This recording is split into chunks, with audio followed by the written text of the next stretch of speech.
Hello everyone, কেমন আছো তোমরা? আশা করছি অনেক ভালো আছো। আর আমিও কিন্তু অনেক ভালো আছি। দেখো গাইস, সকাল সকাল পার্লারে চলে এসেছি। তো কী কী কাজ করছি সবটা তোমাদের সাথে শেয়ার করবো, তো কন্টিনিউ ব্লগটা দেখতে থাকো। কি করিস?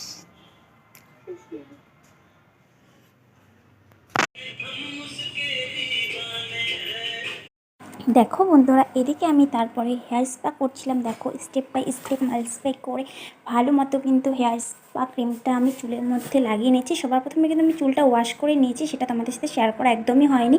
আর পার্লার কিন্তু আজকে অনেক ভিড়, আমি সময়ও পাচ্ছি না তোমাদের সাথে কন্টিনিউ যে এই ব্লগটা শেয়ার করব, তার জন্য অনেক অনেক সরি বন্ধুরা। তো যাই হোক বন্ধুরা, আমি কাজ করছি, তোমরা দেখতে পাচ্ছ। ভালো লাগলে অবশ্যই একটা সাবস্ক্রাইব করে রাখো আমার চ্যানেলের মধ্যে। তারপরে দেখো এদিকে প্লাগ হচ্ছে, এদিকে আমি মেশিন বসিয়ে দিয়েছি। তারপরে দেখো এদিকে রাখি করছিল ফেশিয়ালের জন্য একটা ভাইব্রেট মেশিন দিচ্ছিল স্কিনটা টাইট রাখার জন্য। তো দেখো বন্ধুরা, আমাকে তারপরে আরও অনেক কাজ। দেখো এদিকে কিন্তু আবার দিদি একটা হেয়ার স্পা করছিল, কারণ আমি অলরেডি দুটা করলাম। দেখো এখানে আরেকটা আন্টি বসলো হেয়ার স্পা করতে। তারপরে দেখো এখানে আরেকটা দিদি চলে এসেছিলো, আগের দিন হেয়ার স্ট্রেটনিং করে গেছিলো, তো আজকে ওয়াশ করতে আসলো, তার জন্য ওয়াশ করছিল। আর এখানে কিন্তু আরেকটা স্ট্রেটনিং হবে, তার জন্য দেখো চুলটা কতটা কার্ল আর ঝাঁকড়া ঝাঁকড়া অনেক। আর আমি কিন্তু ওই দিদিটাকে হেয়ার স্পা করছিলাম। পর বন্ধুরা একে একে কিন্তু অনেক ফেসিয়াল করলাম। দেখো সেটা তোমাদের সাথে একটুও শেয়ার করা হয়নি। আর এখানে রাঘার ডিটানিং নিয়েছি, নিয়ে একটা দিদিকে লোটাসের, ও দিদিটা স্ক্রাব করে সবসময়, তো তার জন্য রাঘার ডিটানিংটা সবার প্রথমে লাগিয়ে তারপরে এটা রাখবো হচ্ছে 15 মিনিটের জন্য। তারপরে এটা হচ্ছে এর ওপরে দিয়ে দিব স্ক্রাব দিয়ে, তারপরে ম্যাসাজ করব।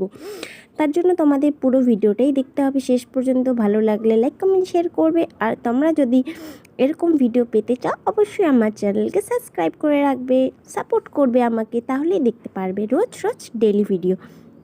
তারপর বন্ধুরা দেখো এখানে আমি খুব ভালো করে লাগিয়ে নিচ্ছি এই দিদিটাকে, কিন্তু তখন আমি হেয়ার স্পা করছিলাম। দেখো বন্ধুরা 15 মিনিট হয়ে যাওয়ার পর কিন্তু আমি দেখো এখানে কিন্তু স্ক্রাব করা শুরু করে দিয়েছি অনেক ভালো করে। আর এই দিদিটার মুখে কিন্তু অনেক ট্যান পড়েছিল। লাস্টের রেজাল্ট দেখলে তোমরা বুঝতে পারবে একদম পুরো ট্যানটাই রিমুভ হয়ে গেছে, কারণ এত ভালো করে আমি স্ক্রাবটা করেছি, ম্যাসাজটা করেছি, দিদিটা একদম ফিদা হয়ে গেছে। বলে কি তোর হাতের স্ক্রাবটা আমার খুব ভালো লাগলো, নেক্সট টাইমে সে তোর কাছেই করে যাব। তারপরে যাই হোক বন্ধুরা, কন্টিনিউ ব্লগটা দেখো এই মিনি। তারপরে দেখো বন্ধুরা, এই দিদিটা আজকে আমাদের এগরোল পাঠিয়ে দিল। দেখো সবার জন্য এগরোল নিয়ে এসেছে, আর এগরোলটাও আমি খাচ্ছি অনেক ভালো করে। আর অনেক দিন পর আমি এগরোল খেলাম।